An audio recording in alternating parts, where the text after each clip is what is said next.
ભગવાન પુરુષોત્તમ જયો જાનંદિદમ સત્યમ મુચ્યતે ભવબંધનાत्. શ્રી સ્વામિનારાયણ ભગવાનની જય. અક્ષર પુરુષોત્તમ મહારાજની જય. પ્રમુખ સ્વામી મહારાજની જય. પ્રગટ ગુરુ હરિ મહંત સ્વામી મહારાજની જય. સુરત અક્ષરધામ મહોત્સવની જય. કાર્યકર સુવર્ણ મહોત્સવની જય.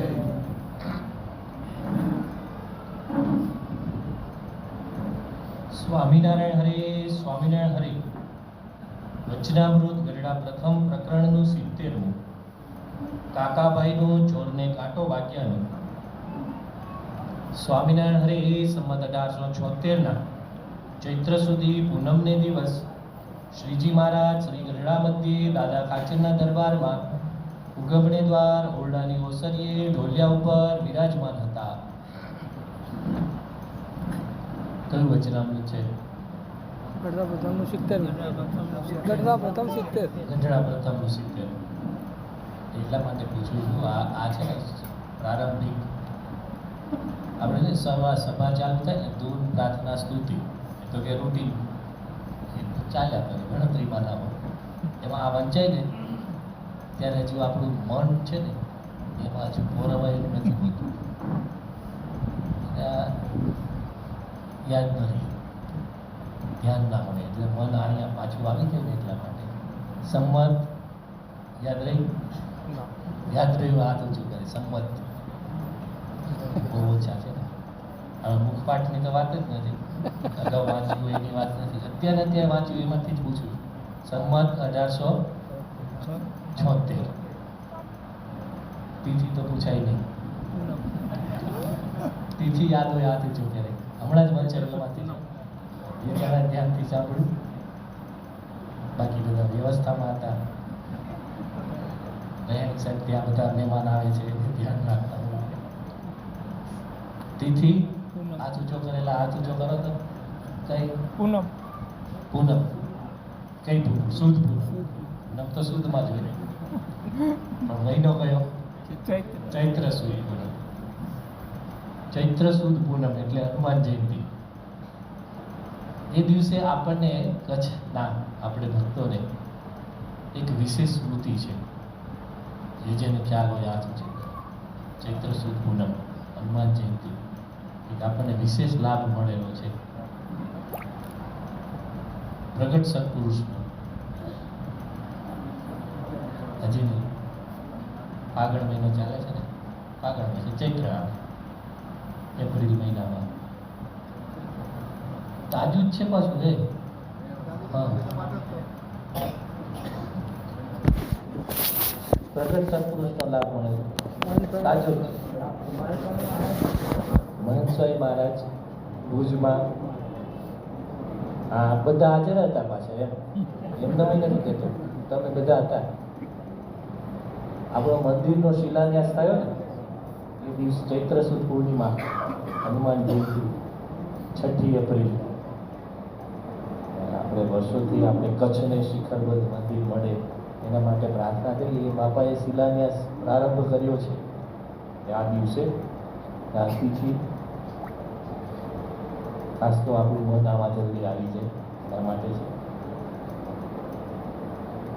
અને શ્રીજી મહારાજ દાદા ખાચરના દરબારમાં ઉગમણેદાર ઓરડાની ઓસરીએ ઢોલિયા ઉપર બિરાજમાન હતા અને માથે હીરકોરનું ધોળું ધોતિયું બાંધ્યું હતું ને ધોળો ખેસ પહેર્યો હતો ને ધોળી ચાદર ઓઢી હતી ને હસ્ત કમળમાં તુલસીની માળા લઈને ફેરવતા હતા અને પોતાના મુખારવિંદની આગળ પરમહંસ તથા દેશ દેશના હરિભક્તની સભા ભરાઈને બેઠી હતી.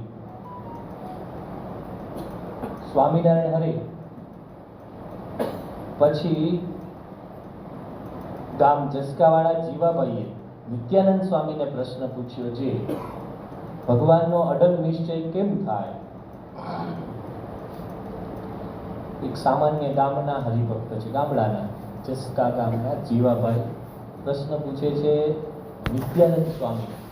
નિત્યાનંદ સ્વામી એટલે સંપ્રદાયમાં સૌથી વિદ્વાન ચાર વેદ જેમને સંપૂર્ણ એમનો અભ્યાસ કરેલો છે, અધ્યયન કરેલું છે વેદોનું, એવા નિત્યાનંદ સ્વામીને પ્રશ્ન પૂછી શકે એવા હરિભક્તો, એટલે એનો મતલબ એ થાય કે હરિભક્તો ઘણા બધા વચનામૃતમાં હરિભક્તોએ પ્રશ્ન પૂછ્યા છે. જેમ અહીંયા જસકાના જીવાભાઈએ પૂછ્યા છે કે પ્રથમ પહેલું વચનામૃત ખોલો, ગોવર્ધનભાઈનો પ્રશ્ન છે, હરજી ઠક્કરનો પ્રશ્ન છે, પછી મયારામ ભટ્ટે પ્રશ્ન પૂછેલો છે, પછી માત્રા દાદલનો એક પ્રશ્ન છે, નાથ ભક્તનો છે, કાશીદાસ મોટા બોચાસણવાળા એમણે પ્રશ્ન પૂછેલા છે.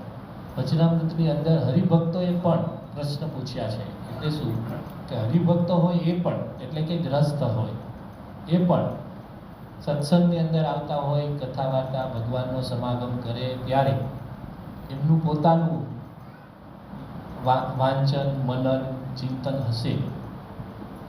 બીજું કે ખપથી સત્સંગ કરતા હોય ત્યારે આવા પ્રશ્ન થાય. ભગવાનનો અડગ નિશ્ચય કેમ થાય? પ્રશ્ન એવો પૂછાયો છે. નિશ્ચય છે ને થઈને ડગી જાય એ પણ હકીકત છે. આ પ્રશ્ન છે ને બહુ પ્રોપર છે, જીવાભાઈએ પૂછ્યું છે. કારણ કે નિશ્ચય થયા પછી પણ પાછું પડી જવાય છે. થયું છે મહારાજના વખતથી આજે પણ સત્સંગમાં ઘણા વિઘ્ન આવે છે. એનું કારણ શું છે? નિશ્ચય ડગી જાય છે. અલૈયા ખાચરને નિશ્ચય ડગી ગયો. મહારાજે થોડું માનખંડન કર્યું, પરીક્ષા કરી, પાસ ન થયા. નિશ્ચય હતો જ એમને, નહોતો એવો નહીં. નિશ્ચય હતો તો એને બીજા 1000 માણસોને સત્સંગમાં લાવ્યા હતા. એ પોતે કોઈને તમે સત્સંગની વાત કરો, મહિમાની વાત કરો, એટલે એનો અર્થ એ થાય છે કે તમને પોતાને મહિમા છે તો બીજાને કરી શકો ને. 1000 જણાને કરાવેલો, નિશ્ચય ડગ્યો કેવો? 2000 પાછા. આવી રીતે થતું હોય છે. સ્તુતિ કરતો હોય નિંદા કરવા માટે, નિશ્ચય ડગી જાય. ગુણાતીતાનંદ સ્વામીના સમયમાં નિશ્ચય ડગી ગયો. હરખા પટેલ, ચોમાસાના દિવસો હતા ને સભા ભરાયેલી. હરખા પટેલ સભામાં આવ્યા તો ગુણાતીતાનંદ સ્વામી કથા કરતા. પાથરણું પાથરેલું હશે, અત્યારે આ સ્પંજ છે એવું નહીં, પણ મોદિયા હોય, એટલે કે આ જેમ છે ને જાડું કાપડ પાથરેલું હશે. સ્વામી કે પટેલ પગ ધોઈને આવો. ગયા પટેલ, બહુ સરસ વિવેકી, તરત જ કટ વળી ગયા. તે ગયા પાછા ધોતા કેટલી વાર? 2 મિનિટ થાય, 5 મિનિટ થાય, બહુ વધીને આવે એને એમ થાય કે હવે વોશરૂમ જઈ આવો, બહાર નીકળો છો 10 મિનિટ થાય. આ તો અડધો કલાક થઈ, કથા પૂરી થઈ, પટેલ આવ્યા જ નહીં. દિવસ ગયો, દેખાણા નહીં. બીજે દિવસે નહીં, મહિનો થઈ ગયો. સ્વામી કે હરખા પટેલ કેમ દેખાતા નથી? સભામાં આવે, નિયમ રાખીને આવે, દર્શને આવે, મહિના દાડાથી દેખાણા નથી. જો નવા હતા એવું નથી. એને સ્વામીએ કીધું કે પટેલ પગ ધોઈને આવો, એટલે ઓળખે છે નામથી. સંતો તમને નામથી ક્યારે ઓળખે?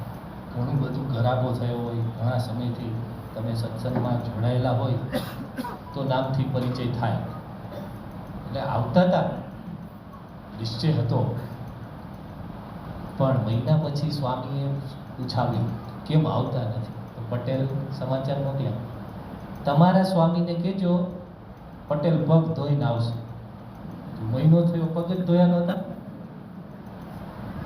તો પ્રમુખ સાહેબ મહારાજ કે એ ઘરે ગયા, ચાલો અહીંયા ના આવ્યા, પાછા ઘરે જતા રહ્યા. તો ઘરમાં ગયા ત્યારે એવા ને એવા પગે ગયા હશે, પગ ધોઈને જ ગયા હશે. અને ત્યાં ગાળાવાળા પગે જાય, વિવેકથી કહે તમારે ટાંટિયા ધોઈને આવો. ઘણી વાર પોતું મારતા હોય, થોડું તમારે સફાઈ ચાલતી હોય ને પગલા પડે તો તમારા ચરણાનું તમે બધા જ માથાના મુગટ બરાબર, પણ એમાં પગલા ન પડવા જોઈએ. એમ તમારે હરખા પટેલ ઘરમાં ગયા તો કે એવા ને એવા પગે નહીં ગયા હોય, ત્યાં કેમ કપ રાખી પગ ધોયા છે. તે પ્રમુખ સ્વામી મહારાજ એકવાર સારંગપુરમાં કથા કરતા હતા. સ્વામી કે હરખા પટેલ કે પગ ધોવા ગયા છે, હજી આવ્યા નથી. ગુણાતીતાનંદ સ્વામી, ભગતજી મહારાજ, શાસ્ત્રી મહારાજ, યોગી બાપા, પ્રમુખ સ્વામી મહારાજ, 5 પેઢી સત્સંગમાં ગુરુ પરંપરા. એ જ ગુણાતીત સત્પુરુષ ગુણાતાન સ્વામીએ જે કહેલું એ પ્રમુખ સ્વામી મહારાજ એના એ જ છે ને તત્વતઃ અક્ષર બ્રહ્મ. આટલું થઈ ગયું તો હજી સત્સંગમાં હજી પ્રવેશ મેળવ્યો નથી એનો. આવું થઈ જાય, નિશ્ચય હોય ડગી જાય નાની નાની બાબતમાં, જાણપણું ના હોય તો, સામાન્ય બાબતમાં પ્રસાદ બરાબર ન મળ્યો, પાર્કિંગ કરવા યથાર્થ ન થયું, પોતે નક્કી કર્યું હોય સ્વયંસેવક કે અહીંયા નહીં અહીંયા કરો, મને એ કીધું. વાતમાં નાની અમથી સંસ્થાની હોસ્ટેલ હોય, આપણા દીકરા દીકરીને અભ્યાસ કરાવવો હોય, એડમિશન ના મળે, 10 જણા લેવાના હોય, 100 જણા એપ્લાય કરે. એને હું તો સત્સંગીનો ઓલાને મળી ગયું મને. ભાઈ એમાં ઘણા બધા ક્રાઇટેરિયા હોય. આપણે એમ થાય કે આપણા દીકરા કેમ નહીં. આવી વાત થતી હોય છે. રાજકોટની બાજુમાં એક ગામમાં પધરામણી કરી હતી, આવતા નહોતા. વાતમાં જાણવા મળ્યું કે આવવાનું નહીં, કારણ એ જ હતું એને ત્યાં એડમિશનનો પ્રશ્ન થઈ ગયો. એ આવી બાબત હોય નાની અમથી, સેવા કરી હોય, નામ ન બોલાય, નામ રહી જાય. નામ માટે કરતા નથી, પોતે કે ખરા, પણ આપણું નામ રહી જાય ત્યારે પ્રશ્ન થાય, નિશ્ચય ડગી જાય. જોજો તમે, ઘણી નાની અમથી બાબત હોય, વહીવટમાં જોડાયેલા હોય, ઘણા આપણે સેવામાં હોય, કાર્યકર હોય, મંદિરની સમિતિમાં હોય, કંઈક પ્રસંગ આપણે ઉત્સવ કરવાના હોય, મિટિંગની અંદર પોતાનો નિર્ણય માન્ય રાખવામાં ના આવે, આમ નહીં આમ કરીએ, આપણું હાલતું નથી આવ્યા, ભલે કરતા સાવ આવતો બંધ ન થાય, પણ મન પાછું પડી જાય સેવામાંથી. આવું થાય. નાની નાની બાબતમાં આપણને એવા પ્રશ્ન થતા હોય છે, નિશ્ચય ડગી જાય. એટલે અહીંયા આગળ પ્રશ્ન એવો પૂછે છે કે નિશ્ચય અડગ કેમ થાય? ડગે જ નહીં, ગમે તેવો પ્રસંગ બને તો એવું કેવી રીતે થાય? ત્યારે નિત્યાનંદ સ્વામીએ પ્રશ્નનો ઉત્તર કર્યો, પણ યથાર્થ ન થયો. મહારાજ પોતે ઉત્તર કરે છે. ત્યારે વળી શ્રીજી મહારાજ બોલ્યા છે, લો અમે એનો ઉત્તર કરીએ છીએ. ભગવાનનો નિશ્ચય કરવો તે એકલો પોતાના જીવના કલ્યાણને અર્થે જ કરવો, પણ કોઈક પદાર્થની ઈચ્છાએ કરીને ન કરવો. છે હું સત્સંગ કરું તો મારો દેહ માંદો છે તે સાજો થાય, અથવા વાંજ્યો છું તે દીકરો આવે, કે દીકરા મરી જાય છે તે જીવતા રહે, કે નિર્ધન છું કે ધનવાન થો, કે ગામગરાસ ગયો છે તે સત્સંગ કરીએ તો પાછો આવે. એવી જાતની જે પદાર્થની ઈચ્છા તે રાખીને સત્સંગ ન કરવો, અને જો એવી જાતની ઈચ્છા રાખીને સત્સંગ કરે અને એ પદાર્થની ઈચ્છા પૂરી થાય તો અતિશય પાકો સત્સંગી થઈ જાય, અને જો ઈચ્છા પૂરી ન થાય તો નિશ્ચય ઘટી જાય. માટે સત્સંગ કરવો તે પોતે પોતાના જીવના કલ્યાણને અર્થે જ કરવો. સકામ ભક્તિ, માનતા પૂરી થાય તો ભગવાન સાચા, માનતા પૂરી ન થાય તો કે નહીં બરાબર. એટલે કામના સાથે આટલું કરું તો આટલું થાય. ઘણાને આપણે સાંભળીએ છીએ ને કે ભગવાન હનુમાનજી કે તમે મારી આ માનતા પૂરી કરો, હું તમને રોજ કે 1 લોટી તેલ ચડાવીશ. હું મોટો પ્રોજેક્ટની માનતા માની હોય, હનુમાનજી કહે છે કે તો એટલામાં તો હું રોજ બનાવી રોજ ધબકા મારી શકું ને. સકામ ભક્તિ, આટલું કરો તો હું આટલું કરીશ. આવી આમ કરું તો આમ થાય. સત્સંગની અંદર પ્રવેશ થાય છે ને ત્યારે ઘણી વાર ભલે લૌકિક કામનાથી પ્રવેશ થતો હોય, પણ પછી સત્સંગમાં આવ્યા પછી આપણે કથા વાર્તા સાંભળીએ, સંતોનો સમાગમ કરીએ, પોતે થોડુંક ગ્રંથ વાંચન કરતો હોય, એના દ્વારા આપણે એટલું તો નક્કી કરવું છે કે ભલે મારી પ્રવેશ થયો ત્યારે મારી એક હેતુ જુદો હતો, પણ હવે એક સ્પષ્ટ કે આ જીવના કલ્યાણ માટે સત્સંગ છે, લૌકિક કામના માટે નથી. એ અમુક વસ્તુ ભેગી આવે, તમને સત્સંગ આવ્યો છે તો લૌકિક સુખ પણ આવવાના જ છે ભેગા, પણ એના માટે નથી. એટલે અહીંયા આગળ એ કહે છે સકામ ભક્તિ નહીં. સકામ ભક્તિ આજે લોકો ઘણા કરતા હોય છે. તમે જુઓ દક્ષિણ ભારતમાં કેરળ રાજ્યમાં એક મંદિર છે સબરીમાલા, ત્યાં આગળ લોકો જાય છે. કેવી રીતે ત્યાં દર્શન કરવા માટે નિયમ રાખ્યો છે કે એક તો જેને જવું હોય ને કાળા વસ્ત્ર પહેરવા, બીજું કે 4 મહિના સુધી પથારી જમીન ઉપર પાથરીને સુવાનું, 4 મહિના સુધી બ્રહ્મચર્ય વ્રત રાખવાનું, ગ્રસ્થાશ્રમમાં રહેતા હોય તો પણ એને બ્રહ્મચર્ય રાખવાનું. આવા નિયમ હોય તો મંદિરમાં કેવા દર્શને જાય લોકો? અઘરું પડે ને. એવા આકરા નિયમ છે. એ ખાલી એક નિયમ હોય, ખાલી યુનિફોર્મ પહેરીને આવવાનું. આપણે કાળા વસ્ત્ર નહીં ચાલે, યુનિફોર્મ એક ફિક્સ કરવામાં આવે. દર્શનમાં સંખ્યા ઘટી જાય. ત્યાં છે આટલું હોવા છતાં લાખો લોકો આવે છે. એ આશ્ચર્ય કહેવાય. એનું કારણ શું છે? તો કે ત્યાં આગળ પર્વત ઉપર દેવીનું મંદિર છે. એની કોઈ નાળિયેર આમ ગબડતા પ્રદક્ષિણા કરે તો એની માનતા પૂરી થાય છે. કેવી માનતા હોય ઘણી, એ પૂરી વિશેષ થાય છે ત્યાં આગળ કે લગ્ન ન થતા હોય લગ્ન થઈ જાય, ઠેકાણું ન મળતું હોય, યોગ્ય પાત્ર ન મળતું હોય. એટલે એવા લોકો કુંવારા છે, વાંઢા બીજી ભાષામાં, ચરોતરમાં કહે તો દાજી, તો એ લોકોને ત્યાં માનતા પૂરી થાય. ચરોતરમાં ઘણા બધા છે દાજી, કારણ કે અત્યારે એને ક્રેઝ અમેરિકા ચરોતરમાં તો વિશેષ પોતાને કાંઈ ઠેકાણું ન હોય. દીકરી ક્યાં દેવી કે અમેરિકા પરદેશ છે તો દેવી ત્યાં જઈને ભલે ગમે તે કરતો હોય, પોતું મારતો હોય હોટલોમાં, અમેરિકા જેવું એક ક્રેઝ છે. તો ઘણા બધા લૌકિક મનોકામના પૂરી ન થતી હોય તો ત્યાં આગળ થાય છે, લોકો જાય છે, આવા વ્રત રાખીને જાય છે. એટલે માનતા પૂરી થાય તો સાચા, ન થાય તો ખોટા. ભગવાન આગળ એવી અપેક્ષા રહેતી હોય તો એવી અપેક્ષા સાથે સત્સંગ ન કરો, કારણ કે સકામ ભક્તિ છે એમાં વિઘ્ન છે. દર વખતે કામના પૂરી નથી થતી, એ હકીકત છે. ભલે ગમે તેવું ચમત્કારિક સ્થાન હોય, દરેક વખતે પૂરી ન જ થાય. ક્યારેક ભગવાનની ઈચ્છાથી કરે, ભગવાન ન પણ કરે. આપણે ત્યાં ભગવાનને સંત છે, આપણે અહીંયા માનતાઓ કેટલાને આપણે પૂરી થતી જ હોય છે, પ્રાર્થના સાંભળતા જ હોય, પણ દર વખતે ન પણ કરે. એટલે એ સકામ ભક્તિ થાય છે. એટલે મહારાજ કહે છે કે એવું હશે ને તો નિશ્ચય ડગી જાય, એની અંદર વિઘ્ન છે, એ ન કરવું. કાજે પણ કોઈ પદાર્થની ઈચ્છા તો રાખવી જ નહીં. કાજે ઘરમાં 10 માણસ હોઈએ અને તે 10એનું મૃત્યુ આવ્યું હોય, તેમાંથી એક જણ જો ઉગરે તો શું થોડો છે? કે હાથમાં રામપત્ર આવવાનું હોય અને રોટલા ખાવા મળે તો શું થોડા છે? સર્વે જનારું હતું, તેમાંથી એટલું રહ્યું તે તો ઘણું જ, એમ માનવું. એમ અતિશય દુઃખ થવાનું હોય તો તેમાંથી પરમેશ્વરનો આશરો કરીએ તો થોડુંક ઓછું થાય ખરું, પણ એ જીવને એમ સમજાતું નથી. અને જો શૂળી લખી હોય તો કાંટેથી ટળી જાય, એટલો તો ફેર પડે છે. મહારાજ કહે છે કે ભગવાનનો આપણે આશરો કરીએ, સત્સંગમાં આવીએ ત્યારે ભગવાન આપણા ઉપર એ સુખ અને દુઃખ જે આપણું પ્રારબ્ધ છે, મહારાજે કીધું વરતાલનું 5મું વચનામૃત કે જ્યારે આપણે ભગવાનનો આશરો કર્યો ત્યારે ભગવાનની ઈચ્છા એ જ આપણું પ્રારબ્ધ. પછી એના ઉપર કાળ કર્મ માયા એનું કંઈ અધિકાર ચાલતો નથી. ભગવાનથી જ આપણને સુખ અને દુઃખ આવે છે.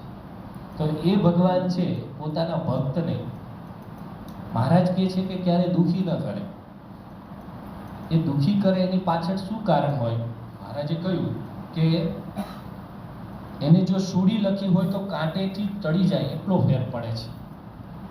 ઘરમાં 10 માણસનું મૃત્યુ થવાનું હોય, મહારાજ કહે છે કે બધાનું થવાનું હતું કે હું બચ્યો તો કંઈ થોડું છે?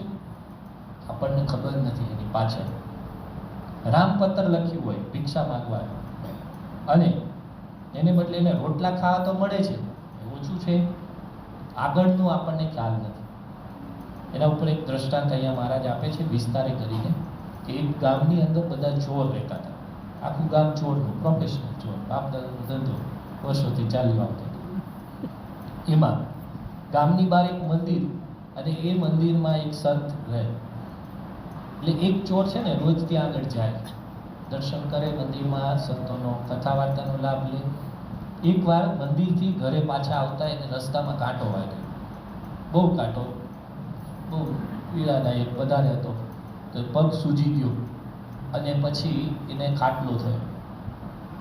એ દરમિયાન એવું થયું કે બાકીના જે ચોર હતા એ બધા બહુ મોટો એક પ્રોજેક્ટ આખું વ્યવસ્થિત રીતે પાર પાડ્યો. રાજાનો ખજાનો લૂંટ્યો અને સારી એવી મિલકત મુદ્દામાલ એને હાથ આવી. બધાએ વહેંચણી કરી તો બહુ ઘણું બધું ભાગમાં આવ્યું બધાને. એટલે બધા ગામના ચોર બધાને સારો માલ આવ્યો, પણ પેલો તો ચોરી કરવા નહોતો કહી શક્યો. ઘરના સભ્યો બધાને વઢવા લાગ્યા કે તું આપણો બાપદાનો ધંધો મૂકીને આ સંત સમાગમ કરે ને આવું બધું કરે છે તો આપણે જો કેટલી ખોટ ગઈ. ત્યાં જહાજ તો કાંટો વાગ્યો, એને કારણે ચોરી કરવા જઈ ન શકે. એટલે તું આ બધું મૂકી દે ને આપણે આ ધંધો છે એ સિવાય બીજું કંઈ કરવાનું નહીં. આવી રીતે એને વઢતા હતા. એટલામાં રાજાનું લશ્કર આવ્યું અને ગામના બધા જ ચોર એ બધાને ભેગા કરી અને લઈ ગયા. અને રાજાએ ત્યાં આગળ બધું કાર્યવાહી કરીને બધાને સજા જાહેર કરી. સૂળીની સજા. સૂળીની સજા એટલે કે મોતની સજા. ભાલા ઉપર સુવડાવી દે, પછી ઊંધો સુવડાવી ગોળ ફેરવે એટલે ભાલો પેટમાં ખૂસે, એ રીતે એનું મૃત્યુ થાય. આવી સજા જાહેર થઈ. એટલે હવે પેલા ચોરને પકડી ગયેલા. પછી પેલા સંત હતા ત્યાં આગળ ગયા. એને સાક્ષી પૂરી કે આ જે છે એ નિર્દોષ છે, એ ચોરી કરવા નતો આવ્યો. એ તો મારે ત્યાં મંદિરે હતો. બીજા બધાએ સાક્ષી પૂરી કે એ અમારી સાથે નહોતો આવ્યો. એટલે રાજાએ એને છે ને માફ કર્યો, એટલે કે નિર્દોષ જાહેર કર્યો અને એને સૂડીનું દુઃખ જે હતું એ ટળી. આ એક દ્રષ્ટાંત છે. એનાથી મહારાજ શું સમજાયું? એને કાંટો વાગ્યો, એટલા દુઃખમાં સૂડીનું દુઃખ ટાળી દીધું. તો તે ભગવાન છે એ આગળ જો આવી રીતે ન કરતો હોત, ભગવાનનો આશરો રાખીને સંત સમાગમ દ્વારા આપણને સમજાવ્યું કે એને પણ માથે સૂડી જ લખી હતી, પણ કાંટો વગાડ્યો. કાંટાનું દુઃખ દેખાય આપણને. પગ સૂજી ગયો, ખાટલો થયો, ખજાનો ભાગના હાથમાં આવ્યો, આ બધું દેખાય. એમાં આપણને દેખાય સારું મારે આટલું ઠેકાણે ઘરનું મકાન નથી, દીકરાને હજુ બરાબર સેટ થતું નથી, નોકરી મળતી નથી, શરીરમાં રોગ ટળતો નથી. આવા બધા પ્રશ્ન આપણને નજરે દેખાય. પણ એની પાછળ ભગવાનનું જે મર્મ છે ને, આગળ જતા જે મોટું દુઃખ શું હશે એ મર્મ આપણને દેખાતો નથી. દ્રષ્ટાંત દ્વારા સમજાય. આ તો હકીકત છે. મહારાજ છે એકવાર ગઢડાથી વરતાલ જતા હતા. રસ્તામાં એક ખેડૂત ગાડું લઈને જતા હતા. તે મહારાજના સેવક બ્રહ્મચારી એમણે પહેલાને કહ્યું કે ભગવાન છે, ગાડા બેસાડ, તારી સેવા થઈ જશે. તો બેસાડે. પછી બપોરના સમયે પેલા ખેડૂતે છે ગાડું એક જગ્યાએ ઝાડ નીચે ઊભું રાખી અને પોતે પોતાનું પાસે જે ભાથું હશે એ ખાવા બેઠું. એટલામાં કોઈક વાણિયા જાન લઈને જતા હશે, એ લોકો ત્યાં આગળ આવ્યા. એનું કંઈક ઘરેણાનો ડબ્બો ખોવાઈ ગયો. મહારાજે બેઠા હતા, એમને પૂછ્યું કે અમારો ઘરેણાનો ડબ્બો કોઈને આમ જોયો તમે લઈ જતા? તેમણે કીધું કે જો પેલો બેઠો ને ત્યાં બપોરા ભરે એમની પાસે જાઓ કે એને લીધો છે. પેલા તો ત્યાં જઈને સીધા બોલ્યા વગર ટીચવા માંડ્યા. ઘણી વાર માર માર્યો. ત્યાં પાછા પેલા બીજા આવ્યા કે આપણે મળી ગયો છે ડબ્બો, તો પાછા જતા રહ્યા. તો પેલો ખેડૂત બિચારો વિચારવા પડ્યો કે મેં તો આ ભગવાન જાણી સેવા કરી, આ તો સામાન્ય માણસ કરતા જુદા છે. આ મદદ કરી એને કોઈ માર ખવડાવે? માર ખવડાવે. પણ છતાં એને મહારાજને પૂછ્યું કે આવું કેમ કર્યું? ત્યારે ભગવાને કીધું કે તમે જેનો માર ખાધો ને એ લોકો સાથે તમારે 7 જન્મથી વેર ચાલે છે. 7 જન્મથી. હજુ એ બધા કર્મના બંધન પૂરા કરવા માટે હજુ નવા 7 જન્મ લેવાના બાકી છે. એટલે હવે તમે આજે 7 મિનિટ માટે તમે જે માર ખાધો ને એટલામાં તમારા 7 જન્મ ટળી ગયા. હવે આ તમારો છેલ્લો જન્મ. ભગવાનની સેવા કરી, છેલ્લો માર ખાધો એ દેખાયું દુઃખ, પણ એની પાછળનું જે મોટું દુઃખ છે એ દેખાતું નથી. આ તો ભગવાને પોતે કીધું ત્યારે ખ્યાલ આવ્યો. એમ આપણને છે ને દુઃખ આવે, પ્રશ્ન આવે ત્યારે એ દેખાય, એની પાછળ સૂડીનું દુઃખ છે એ દેખાતું નથી. મહારાજ એ કહે છે કે ભગવાનના ભક્ત હોય એમણે એવું વિચાર કરવો કે મોટા દુઃખ થકી રક્ષા કરવા માટે મને આવી રીતે નાનું દુઃખ આપતા હોય છે. તો નિશ્ચય થયો કે નહીં એ ખબર કેમ પડે? અત્યારે સ્કૂલમાં બધા બાળકો ભણે, 10મું 12મું ધોરણની પરીક્ષાઓ ચાલે છે. વર્ષ દરમિયાન કેવું ભણ્યા, ક્લાસીસમાં જતા હોય, સ્કૂલમાં ભણતા હોય, શું ભણ્યા, ધ્યાન રાખ્યું કે નથી રાખ્યું, એ બધું ક્યારે ખ્યાલ આવે? પેપર નીકળે ત્યારે, પરીક્ષા આવે. એમ સત્સંગમાં આપણે વર્ષોથી આવતા હોઈએ તો એની અંદર પણ આપણે આમ કાયદેસર પરીક્ષા નથી એમ લેવાતી. બોર્ડની જેમ એક્ઝામ જાહેર થાય, તમારા પરીક્ષક હોય, પેપર સપ્લિમેન્ટરી આપવામાં આવે, તમારે એમાં જવાબ લખવાના, એવી રીતે પરીક્ષા નથી લેતા. પણ 24 કલાક પરીક્ષા આમ ડગલે ને પગલે હોય છે. કેવી કે તમારું વર્તન, વિચાર, એની અંદર તમે કેટલા સ્થિર રહી શકો છો. ભગવાન છે એ તો સતત આપણું નિરીક્ષણ કરે છે. એ છે પરીક્ષક. ડગલે ને પગલે જોતા હોય કે આનું આટલું હલાવું એમાં એને કેટલો ફરક પડે છે. પાર્કિંગમાં મહારાજ પોતે અહીંથી આવે નહીં કહેવા આવે, એમની આમ પાર્કિંગ કરે. સ્વયંસેવકમાં કહેતા હોય કે આ પરીક્ષા ચાલુ છે, પ્રસાદ આપનારામાં પરીક્ષા ચાલુ હોય. સમજણ રહી જતી નથી ને. ઘણા બધા આપણા આવા, આ તો નાની વાત કરી, પણ જીવનમાં, પોતાના અંગત જીવનમાં, કૌટુંબિક, સામાજિક, આપણા જે કંઈ પ્રશ્નો આવતા હોય, શારીરિક, એની અંદર પણ આપણી પરીક્ષા થાય છે. સ્કૂલમાં જતો હોય એની પરીક્ષા હોય, સત્સંગમાં આવે છે, ભગવાનનો આશરો કર્યો છે તો પરીક્ષા હોય. સ્કૂલે જતો ન હોય, ઘણા બધા બાંધકામ કરતા હોય, એના છોકરાઓ આટા મારતા હોય, જોઈએ છે ને પેલા મજૂરો, સ્કૂલનું પગથિયું જ ચડ્યું નથી તો એને પરીક્ષા આવવાની, સ્કૂલે જ નથી જતી. પ્રાપ્તિ છે તો ત્યાં આગળ કંઈક તમારે આપવું પડે. પ્રાપ્તિ નથી ત્યાં આગળ એને ગુમાવવાનો ભય નથી. યોગી બાપા દ્રષ્ટાંત આપતા, ખીમદા ને ભીમદા, 2 કે બાવા હતા. કેવા? કાંઈ નહીં, નાના ધણી, વસ્ત્રો ન પહેરે. એકવાર એક ગામના ચોરામાં ઉતારો કરેલો, રાત્રે રાસમાસો કરેલા ને એમાં ચોર આવ્યા. ચોર આવ્યા, અંધારામાં હાથ ફેરવતા હશે, કંઈક હોય કે એકના શરીર ઉપર આમ હાથ ફેરવ્યો. તે ઉતાવળો જાગી ગયો ચોર, ખીમદા કે એલા ભીમદા, ચોર આવ્યા લાગે છે. સુતા સુતા વાર્તાલાપ ચાલે. તો પેલો ભીમદા કે એલા કે ચોર આવ્યા તો કે મારી પાસે મોકલજે, મારા મચ્છરા ઉડે. એને કાંઈ ભય હતો? લૂંટાવાનો ભય જ નથી તો જાગવાનું નહીં. બાકી ચોર આવ્યા હોય તો ઘરમાં આપણે ત્યાં સફાળા જાગે ને, ચોર રૂમ પડે. કારણ કે માલ છે તો એને જાગવું પડે, જોખમ છે એને જાગવું પડે. સિક્યુરિટી રાખે, વોચમેન રાખે છે. શા માટે? જોખમ છે. જે પોતે જ વોચમેન તરીકે બીજાને ત્યાં હોય, એને કઈ ઘરે વોચમેન હોય, એને શું લૂંટાવાનું? એમ આપણે છે ને સત્સંગ મળ્યો છે ને એને જાગવું પડે. જેને પ્રાપ્તિ થઈ છે એને ગુમાવવાનો ભય છે. બાકી તો લોકો તો દુનિયામાં ગમે તે રીતે હરે ફરે દુઃખ કરતા હોય છે, એની સામે જોઈએ તો આપણાથી સત્સંગ ન થાય. એટલે ભગવાન છે આપણી પરીક્ષા કરતા હોય, મોટા દુઃખ થકી રક્ષા કરવા માટે નાનું દુઃખ આપતા હોય, એમ સમજીને ભગવાનના ભક્ત હોય એને સુખેથી સત્સંગ કરવો. એટલે મહારાજે આ દ્રષ્ટાંત આપ્યું અને દ્રષ્ટાંત પછી કહ્યું, એમ સત્સંગ કરે છે તેને સૂડી જેટલું દુઃખ હોય તે કાંટે મટે છે. કાજે અમે રામાનંદ સ્વામી પાસે માંગી લીધું છે, જે તમારા સત્સંગી હોય તેને એક વીછીનું દુઃખ થવાનું હોય તો તે મને એક રૂવાડે કોટી કોટી વીછીનું દુઃખ થાવો, પણ તમારા સત્સંગીને તે થાવો નહીં. અને તમારા સત્સંગીને પ્રારબ્ધમાં રામપત્ર લખ્યું હોય તે રામપત્ર મને આવે, પણ તમારા સત્સંગી અન્ન વસ્ત્રે કરીને દુઃખી ન થાય, એ 2 વર મને આપો, એમ મેં રામાનંદ સ્વામી પાસે માંગ્યું છે. મહારાજ શું કહે છે કે અમે ભગવાન અમારા ગુરુ પાસે માંગી લીધું કે જે સત્સંગી થશે એને અન્ન વસ્ત્રનું દુઃખ તો નહીં થાય. વિરુદ્ધ માંગી લીધું. મહારાજે કીધું મને આવશે રામપત્ર, પણ મારો ભક્ત અન્ન વસ્ત્રે દુઃખી ન થાય.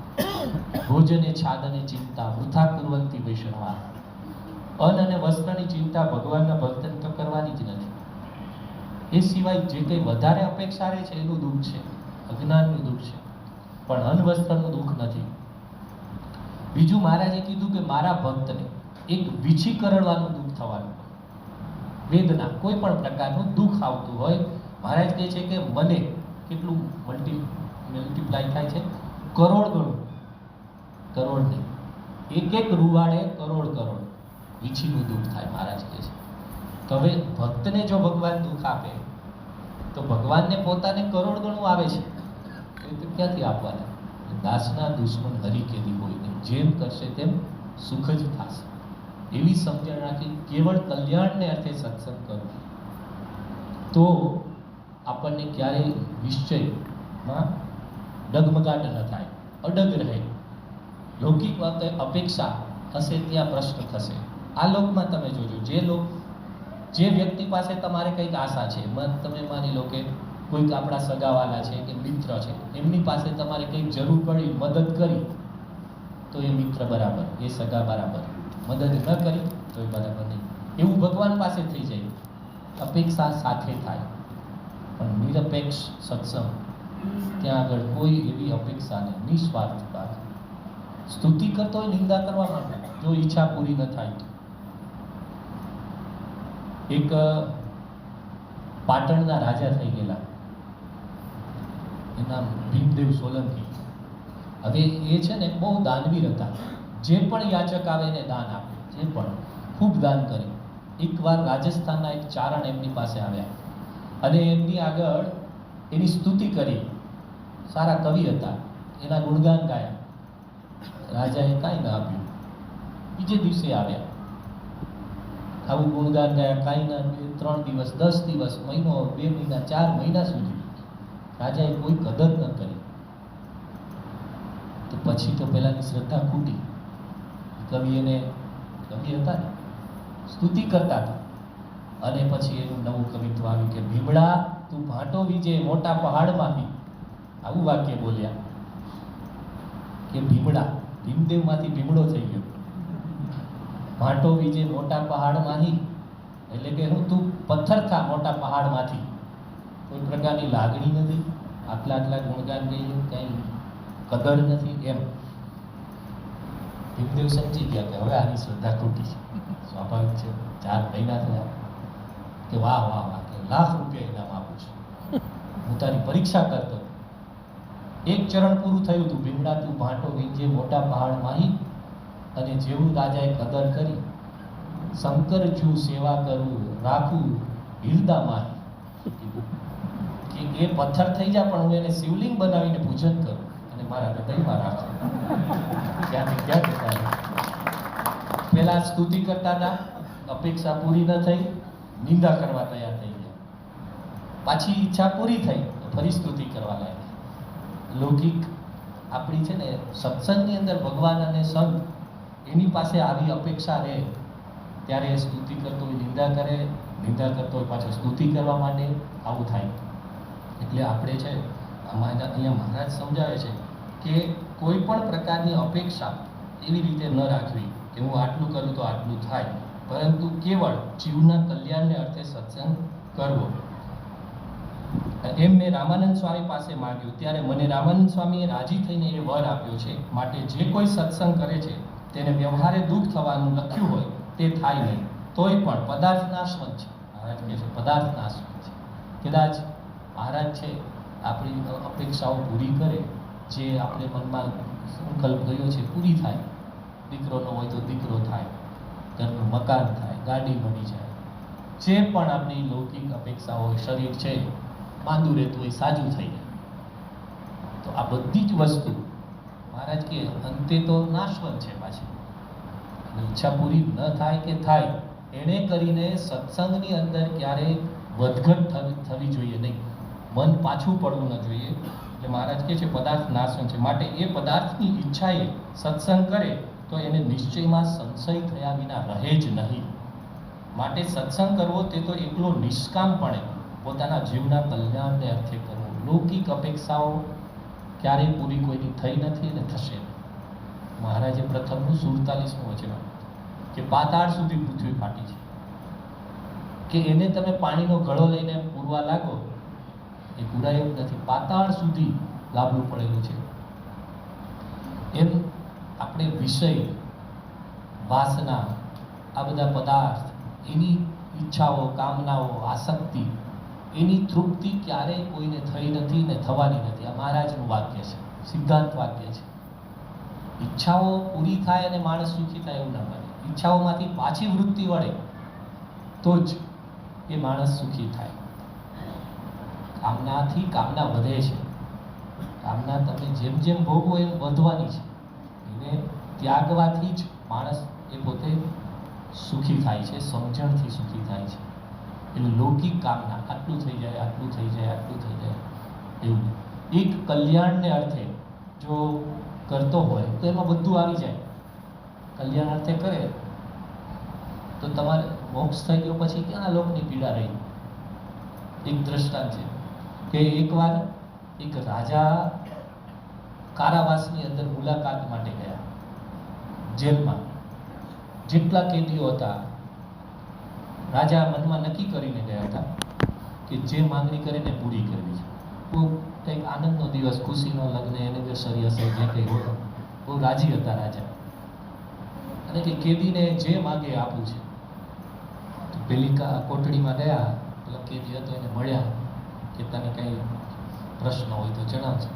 મચ્છર બહુ કરડે છે આ કોટડીની અંદર, કોઈ વ્યવસ્થા નથી અને ઊંઘ તો આવતી જ નથી, આખી રાત જાગવું પડે. તો કે મચ્છરનો પ્રશ્ન, હા આમને ઓલાઉટ અપાવી દો, ઓડોમોસ આપી દો, મચ્છરદાની આપી દો. એની ઓલી જારી છે ને એનામાં જ તમે મચ્છરજારી લગાવી દો. ઓલા હળિયા ગણતા હોય ને એમાં જ મચ્છરજારી લગાવી. આખું મોસ્કીટો પ્રૂફ એની ઓરડી બની જવી જોઈએ. રાજાનો આદેશ થઈ ગયો, એનો પ્રશ્ન સોલ્વ. બીજા પાસે ગયા, બીજો કીધું તમારે કંઈ? તો કે મને છે ને ટાઈમ પાસ થતો નથી.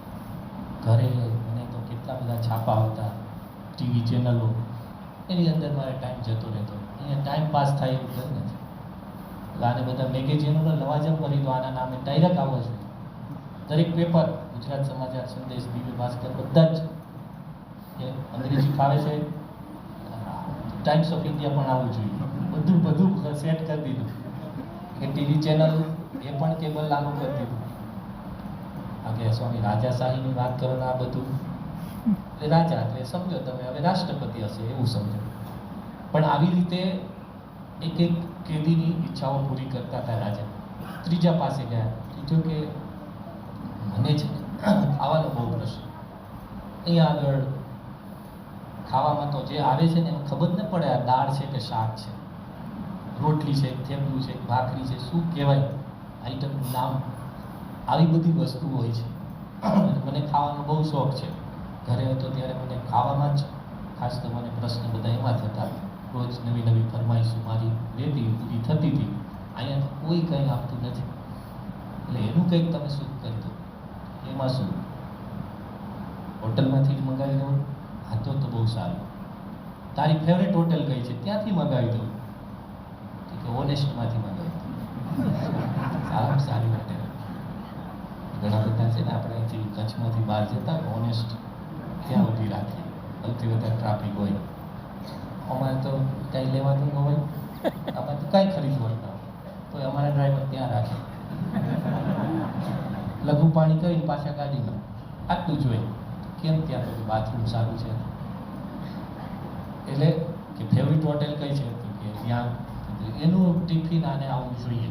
જે તારે પોતે મેનુ લખી દેવાનું કે આજે આ, એ પ્રમાણે આવશે. બધાના પ્રોબ્લેમ સોલ્વ.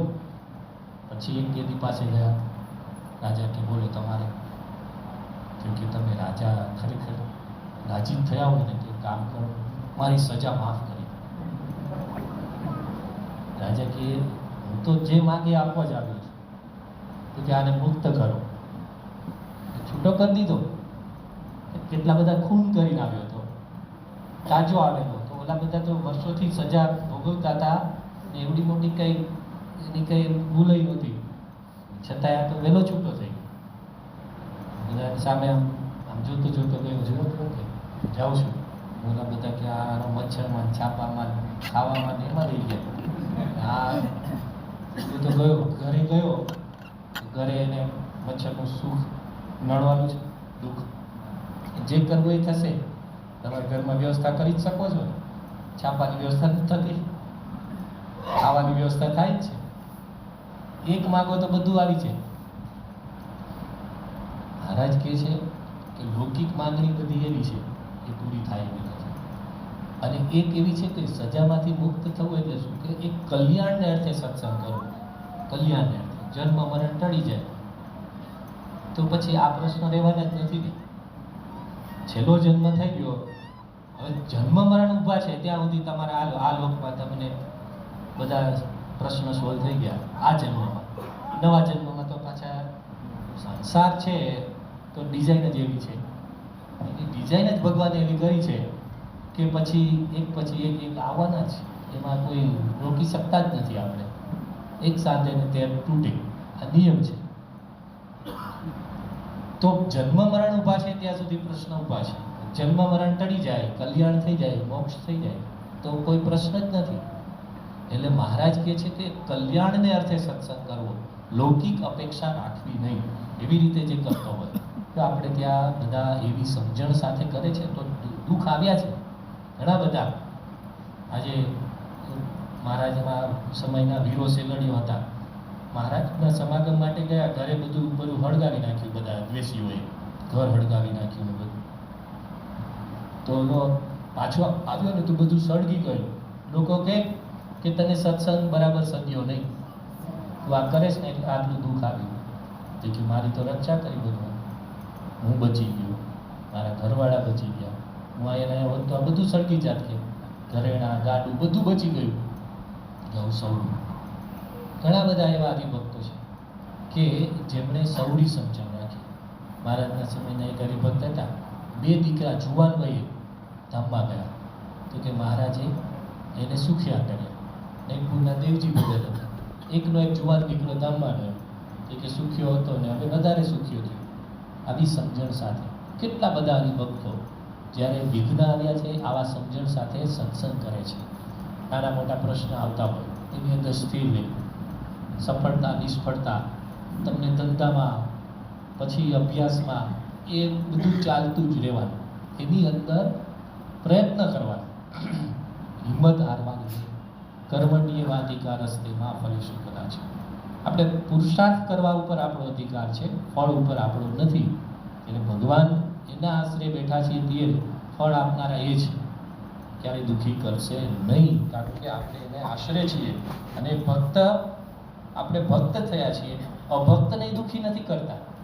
જેનું દ્વેષ કરે, વિરોધ કરે એને દુઃખી નથી કરતા. મારે જો બાપા અક્ષરધામ ઉપર જેને એટેક કરેલો એવા જે આતંકવાદીઓ માટે બાપા શું પ્રાર્થના કરે છે કે એને ભગવાન સદમતી આપે, ક્યારે આવું ક્યાંય કોઈ ન કરે, એવો વિચાર સુધા ના આવે, એનું નખો જ જાય, એનું ભૂલું થાય, એના માટે પણ એવી ઈચ્છતા ન હોય, સંકલ્પ સુધા ન થતો હોય. આપણે તો ભક્ત છીએ, આપણે તો ક્યાંથી દુઃખી કરવાનું. તો એવી એક સમજણ સાથે આપણે એવો સત્સંગ દ્રઢપણે કરીએ. બેઠા છે નવીનભાઈ, આપણે મૂર્તિમાન દ્રષ્ટાંત છે, એનો દીકરો અંકુરધામમાં ગયેલો, આ સમજણ દ્રઢ થયેલી છે. એટલે આપણે પ્રગટનો સત્સંગ છે ને, મૂર્તિમાન વાતો છે, પરોક્ષપણે વાતો નથી, ખાલી થોથા ખોલી એમને મહિમા ગાવાનો એમ નહીં. બધી જ મૂર્તિમાન પ્રત્યક્ષ દાખલા છે, જીવન જીવનારા પ્રત્યક્ષ છે, અને એવી સ્થિતિ પામનારા પણ પ્રત્યક્ષ છે, સંતો છે, હરિભક્તો છે. તો એવી રીતે આમાં શ્રદ્ધા રાખી ને એવો સત્સંગ કરીએ. મહારાજે જેમ કીધું કેવળ કલ્યાણને અર્થે, માટે સત્સંગ કરવો તે એટલું નિષ્કામપણે પોતાના જીવના કલ્યાણને અર્થે કરવો તો અડગ નિશ્ચય થાય. ઇત્યાદિ ઘણીક વાર્તા તો કરી છે, પણ આ તો દિશ માત્ર લખી છે. ઇતિ વચનામૃતમ, એવી રીતે ગઢડા પ્રથમ પ્રકરણનું 70મું વચનામ જે થયું. શ્રી સ્વામિનારાયણ ભગવાન